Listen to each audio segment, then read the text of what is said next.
এবং শুনে রাখুন, এই পশ্চিম বাংলার গণতন্ত্রকে হত্যা করেছে মমতা বন্দ্যোপাধ্যায়, পশ্চিম বাংলার সম্পদকে লুট করেছে মমতা বন্দ্যোপাধ্যায়। আর আইএসএফ বলছে দিদি আপনার ষড়যন্ত্রের কাছে আমরা পরাজিত হয়নি, পরাজিত হয়েছেন আপনি, পরাজিত হয়েছে আপনার ভাইপো, এই লাখো লাখো মানুষ। আবার আমরা বিজয় পতাকা ওড়াবো, সেই লক্ষ্যেই আমরা চলেছি।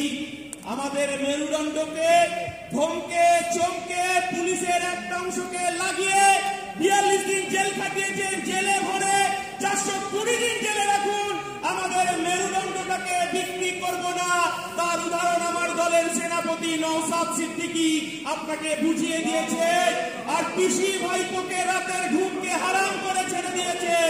এটুকু শুনে রাখুন, ইন্ডিয়ান সেকুলার ফ্রন্ট আজকে ইন্ডোর থেকে এই কথাটা বলছে যে আপনি প্রশাসন চালাচ্ছেন, গরিব খেটে খাওয়া শ্রমজীবী আদিবাসী দলিত কৃষকের সম্পদকে লুট করেছে। আর আজকে আইএসএফ বলছে আপনার প্রশাসন শাহজাহানকে পাহারা দিক, আপনার প্রশাসন আরাবুলকে পাহারা দিক, আপনার প্রশাসন শওকত মোল্লাকে পাহারা দিক। আর আইএসএফ এই বাংলার খেটে খাওয়া শ্রমজীবী আদিবাসী দলিত মানুষের পাহারাদার হিসেবে বেঁচে থাকবে। মেরুদণ্ডটাকে বিক্রি করার জন্য আইএসএফ জন্ম নেয়নি। তাই এই কথাটা বলি, আমরা আজকের সভা থেকে এই কথাটা বলছি, যখন উনি পারছেন না আমাদেরকে দমন করতে, আমরা মহামান্য কলকাতা হাইকোর্টের বিচার ব্যবস্থা, কলকাতা হাইকোর্টের মহামান্য কলকাতা হাইকোর্টের নির্দেশকে আমরা মাথা পেতে আজকে আমরা আমাদের লাইন আর মেন লাইন সেই কাজ করছি। কিন্তু সেই সঙ্গে সঙ্গে আপনি 2023 সালের ষড়যন্ত্রের কথা, এই 21শে জানুয়ারি ষড়যন্ত্রের কথা এই পশ্চিম বাংলার মানুষ ভুলে যায়নি, এই পশ্চিম বাংলা ভারতবর্ষের মানুষ ভুলে যায়নি। দিদি আপনাকে বলছি, আপনি রাজ্যের পুলিশ মন্ত্রী, আপনাকে বলছি আইএসএফকে মিথ্যে মামলা দিয়ে এনডিপিএস কেসের ভয় দেখিয়ে রাতের অন্ধকারে পুলিশ পাঠিয়ে আইএসএফ কর্মীদেরকে দমানো যাবে না।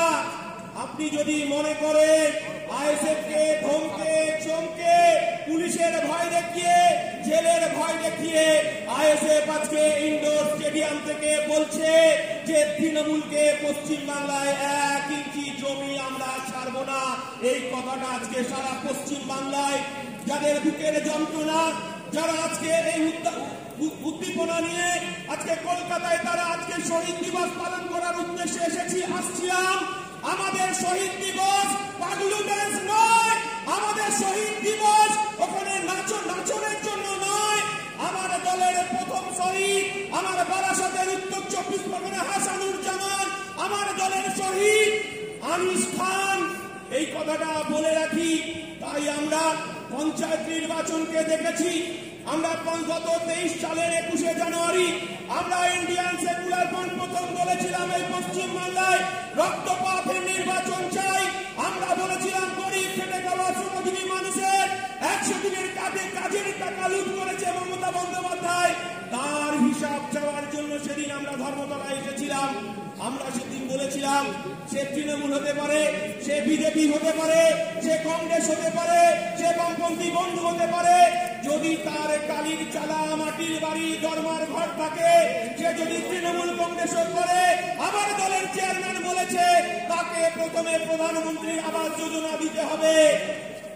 আমরা বলেছি যে তৃণমূলের দালাল, তৃণমূলের সিন্ডিকেট, যারা তৃণমূলের বাইক বাহিনী, যারা এই 10টা হাতে সোনার আংটি পরে ঘুরে বেড়াচ্ছে, গলায় চেন দিয়ে ঘুরে বেড়াচ্ছে, আমার দলের চেয়ারম্যান বলেছে তাদের নামটা কাটতে হবে। আর গরিব খেটে খাওয়া শ্রমজীবী মানুষের যাদের ঘরে ছাদ নেই তাদের ছাদের ব্যবস্থা করতে হবে।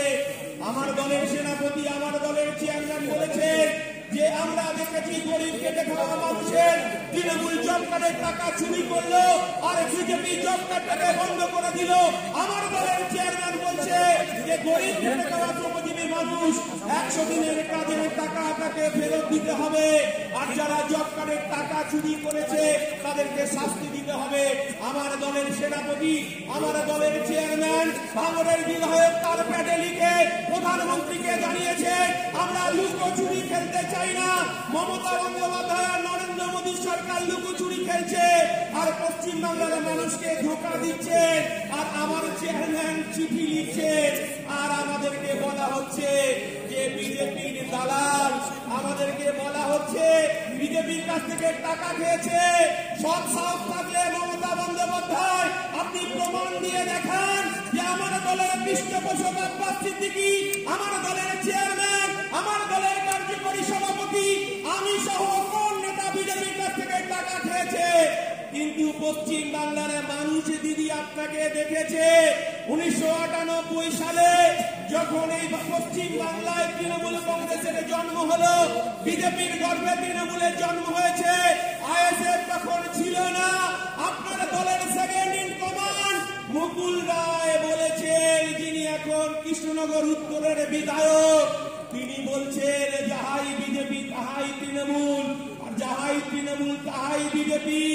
আইএসএফ বলেনি, আমার দলের চেয়ারম্যান বলেনি, আমার দলের পৃষ্ঠপোষক বলেনি।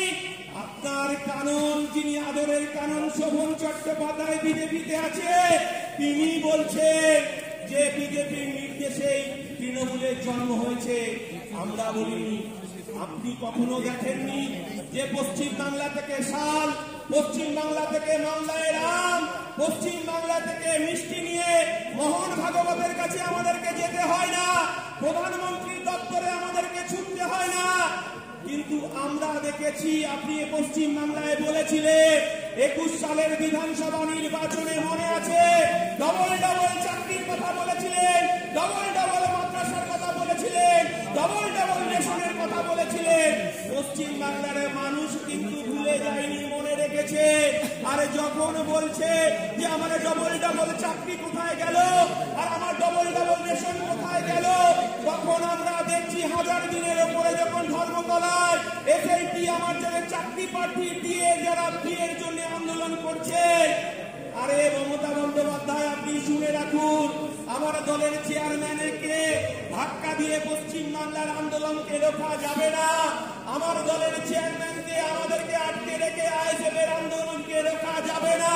আজকে আমরা প্রমাণ করে দিয়েছি গণতন্ত্র কাকে বলে, সংবিধান কাকে বলে, আজকে তৃণমূলের চোখে চোখ রেখে দেখিয়ে দিয়েছি।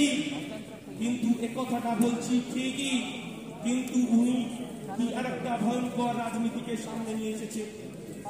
যখন ভারতবর্ষের মানুষ, যখন পশ্চিম বাংলার মানুষ যখন কাজ চাইছে, যখন রেশন চাইছে, আমরা কি দেখলাম?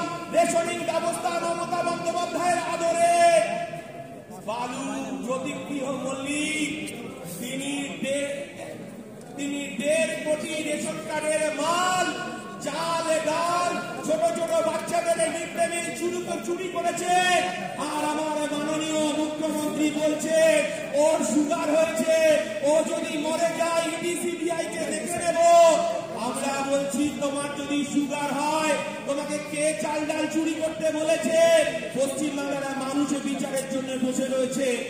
আগামী দিন এই দুই সরকার, একদিকে বিজেপির সরকার, একদিকে তৃণমূলের সরকার, ধর্ম নিয়ে মেতে উঠেছে। ভারতবর্ষের পশ্চিম বাংলার আমার ধর্মীয় ভাবে আমরা ইন্ডিয়ান সেকুলার ফ্রন্ট বলছি, নানা ভাষা, নানা মত, নানা পরিধান, বিবিধের মাঝে দেখো মিলন মহান। আমরা ইন্ডিয়ান সেকুলার ফ্রন্ট বলছি, মোরা একই বৃন্তে দুইটি কুসুম, হিন্দু মুসলমান, মুসলিম তার নয়নমণি, হিন্দু তাহার প্রাণ। আমার ইন্ডিয়ান সেকুলার ফ্রন্ট বলছে আমার মুসলমান ভাইরা মাথায় টুপি পরে মসজিদে নামাজ পড়বে, আর আমার হিন্দু ভাইরা, হিন্দু মায়েরা তারা মন্দিরে গিয়ে ঘন্টা বাজাবে, আর আমার খ্রিস্টান ভাইরা তারা গির্জায় গিয়ে তারা প্রার্থনা করবে, আর আমার আদিবাসী মতুয়া ভাইরা তারা জয় জমি জঙ্গলের অধিকারের কথা বলবে, তারা টুসু পুজো করবে, করণ পুজো করবে, আর আমার মতুয়া ভাইরা তারা হরিচাঁদ গুরুচাঁদের পুজো করবে। আমার দলের পৃষ্ঠপোষক আব্বাস সিদ্দিকী সেই শিক্ষা আমাদেরকে দিয়েছে, সেই শিক্ষা নিয়েই আমরা এগিয়ে চলেছি। আজকে সময় খুব স্বল্প, মহামান্য কলকাতা হাইকোর্ট আমাদেরকে সময় বেঁধে দিয়েছে। শুধু একটা কথা বলবো, 22 তারিখ মমতা বন্দ্যোপাধ্যায় সবার ধর্ম সবাই পালন করবে, এটাই আমরা চাই, সেই অধিকার সংবিধান দিয়েছে। কিন্তু যে সাম্প্রদায়িক সম্প্রীতিকে নষ্ট করার যে চক্রান্ত মমতা বন্দ্যোপাধ্যায় শুরু করেছে, 22 তারিখ সংহতি যাত্রার কথা বলছেন, আমরা বলছি পশ্চিম বাংলার সাম্প্রদায়িক সম্প্রীতিকে সম্প্রীতিকে অটুট রাখতে হবে। একদিকে নওশাদ সিদ্দিকী, একদিকে তাপস ব্যানার্জি, একদিকে শামসুল আলী মল্লিক, একদিকে বিশ্বজিৎ মাইতি, আমার দলের সেনাপতি। বুক চিতিয়ে লড়াই করব, এক বুক রক্ত দেবো, তবু পশ্চিম বাংলায় সাম্প্রদায়িক সম্প্রীতিকে নষ্ট হতে দেব না। এটা ইন্ডিয়ান সেকুলার ফ্রন্টের শিক্ষা।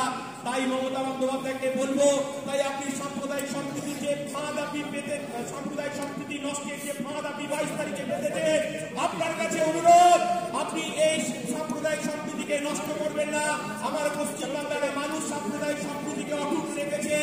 আপনাকে বরঞ্চ বলি, যারা হাজার দিনের ওপরে ধর্মতলায় শুয়ে আছে, যাদের প্রকৃত চাকরি পাওয়ার কথা ছিল, চাকরি পেল না, আপনি পিসি ভাইপো মিলে একবার ধর্মতলায় যারা হাজার দিনের ওপরে শুয়ে আছে তাদের কাছে দেখা করুন।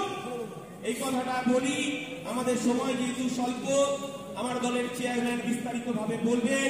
সবাই ভালো থাকবেন, সুস্থ থাকবেন। সাংবাদিক বন্ধুদের শুভেচ্ছা ভালোবাসা জানিয়ে আপনাদের মাধ্যমে আজকে আমরা শহীদ দিবস পালন করলাম।